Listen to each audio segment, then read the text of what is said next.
Selamat pagi anak-anak, selamat bertemu kembali dalam pelajaran agama Katolik di kelas 12 IPA. Baik, pada kesempatan ini kita masih melanjutkan pembahasan yaitu memperjuangkan nilai-nilai yang utama dalam kehidupan masyarakat. Jadi kita sudah membahas tentang nilai keadilan, nilai kebenaran, dan pada kesempatan hari ini kita akan mempelajari tentang memperjuangkan nilai kejujuran. Jadi nilai kejujuran adalah salah satu nilai atau keutamaan yang kita pelajari dan mau kita ambil dalam hidup bermasyarakat.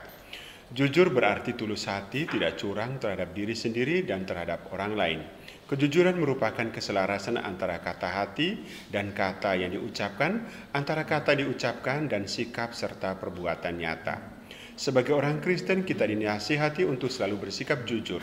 Di tengah berbagai ketidakjujuran dan ketidakbenaran, kita harus bersikap benar, jujur, dan adil.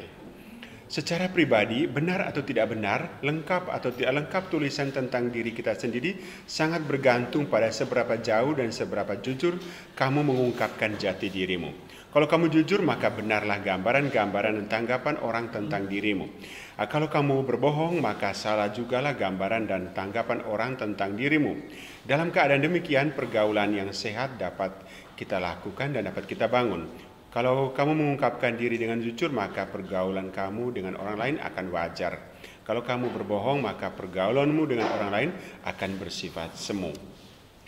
Ketidakjujuran dalam masyarakat, bentuk-bentuk ketidakjujuran kita bisa temukan di bidang politik, misalnya penguasa yang korup untuk kepentingan diri sendiri dan golongan. Rakyat jelata juga menghadapi kekuasaan sewenang-wenang akan bersifat munafik, formalistik, dan asal bapa senang. Ketidakjujuran di bidang ekonomi, misalnya pengusaha dan penguasa yang akan bersikap korup melakukan markup, proyek fiktif, dan lain-lain.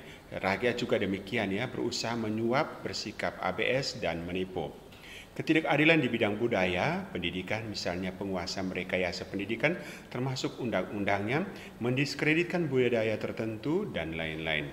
Rakyat dan anak didik akan bersikap formalistik, munafik, dan sebagainya.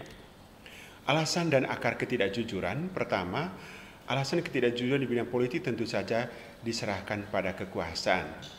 Aku ulangi, alasan di bidang politik tentu saja karena keserakahan para elit kekuasaan. Kekuasaan seperti opium, orang menghalalkan cara untuk mendapatkan dan mempertahankan apapun taruhannya. Rakyat kecil pun melakukan ketidakjujuran demi rasa aman.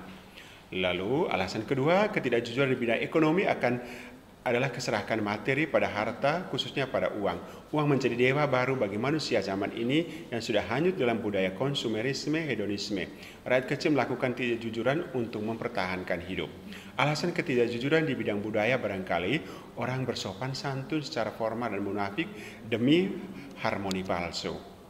Akibat dari ketidakjujuran bagi para pelaku, walaupun hidup berkelimpangan dan senang, tetapi ia belum tentu bahagia. Hati nurani akan mati dan ketidakjujuran dilakukan berulang-ulang, tentu saja moral dan kepribadiannya akan merosot. Mungkin suatu saat dia dan keluarga yang menderita kalau ketidakjujuran terbongkar. Bagi rakyat luas, ketidakjujuran merupakan salah satu akar berbagai krisis multidimensi dalam negeri kita. Karena ketidakjujuran dan ketidakadilan, kita mengalami krisis di bidang politik, hukum, ekonomi, lingkungan hidup, dan lain sebagainya. Sebagai orang Kristiani, kita bagaimana melihat tentang ketidakjujuran dalam kitab suci. Kata kitab suci tentang kejujuran kita bisa temukan dalam Matius bab 23 ayat 13 sampai 14. Celakalah kamu, hai ahli-ahli Taurat, orang-orang Farisi, hai kamu orang-orang munafik, karena kamu menutup pintu-pintu kerajaan surga di depan orang, sebab kamu sendiri tidak masuk dan kamu merintangi mereka yang berusaha untuk masuk. Celakalah kamu, hai ahli-ahli Taurat dan orang-orang Farisi, hai kamu orang-orang munafik, sebab kamu menelan rumah janda-janda, sedangkan kamu mengelabui mata orang dengan doa yang panjang-panjang, sebab itu kamu pasti akan menerima hukuman yang lebih berat. Selain itu, Yesus juga mengatakan celaka juga para guru-guru agama seperti Bapak juga ya, juga termasuk guru-guru agama pada zaman Yesus dan juga pada zaman sekarang. Baik, menyangkut kejujuran, Yesus bersikap dan berbicara sangat tegas. Semasa hidup di bumi, Yesus sangat sabar dan pemaaf. Tetapi terhadap kaum munafik, Yesus sangat keras. Mengapa demikian? Orang-orang yang munafik sulit sekali untuk bertobat, karena mereka menganggap dirinya suci. Mereka sudah sangat mengandalkan kesalehannya, kekudusannya, dan kekuatannya sendiri, dan tidak membutuhkan bantuan dan kasih karunia Allah lagi. Mereka merasa mampu merebut keselamatan dengan kekuatan dan jasa-jasa mereka sendiri. Ingat doa orang-orang Farisi di bait Allah.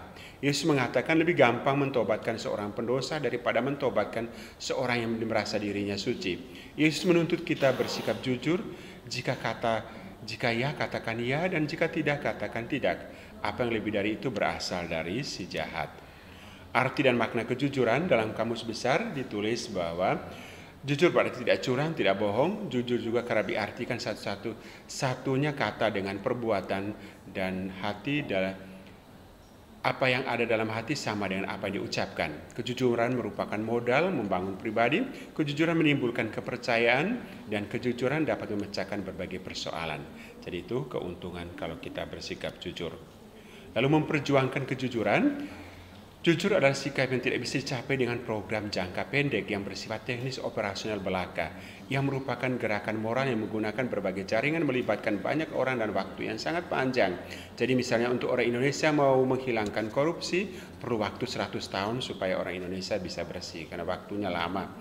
Matinya beberapa generasi baru kemudian bisa bersih dari korupsi. Lalu gerakan moral ini sungguh merupakan gerakan moral hal yang mengarah pada institusionalisasi, sebaiknya dielakkan karena cenderung mapan dan mengkotak-kotakan. Jadi tidak boleh bersifat institusionalisasi. Lalu langkah yang ketiga, gerakan moral jangan sekedar gerakan rohani.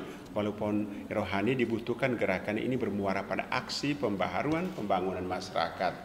Jadi harus dilihat dalam kehidupan bersama. Lalu langkah yang keempat, gerakan moral boleh saja diinspirasikan perkarsai dari atas, tetapi hendaknya bertumbuh dan menguat dalam basis umat. Jadi harus dalam akar rumput. Pendekatan dipakai hendaklah pendekatan proses yang komunikatif, metode transformatif, instruktif yang menghasilkan suatu gerakan. Keenam, gerakan moral harus dimulai dari dalam diri sekelompok dan juga jangan menunggu. Jadi gerakan ini harus dimulai dari diri sendiri, dalam kelompok, dan jangan menunggu karena kita harus melakukannya sekarang. Baik, demikian pembahasan kita pada kali ini sehubungan dengan memperjuangkan kejujuran. Sampai ketemu pada pelajaran berikutnya.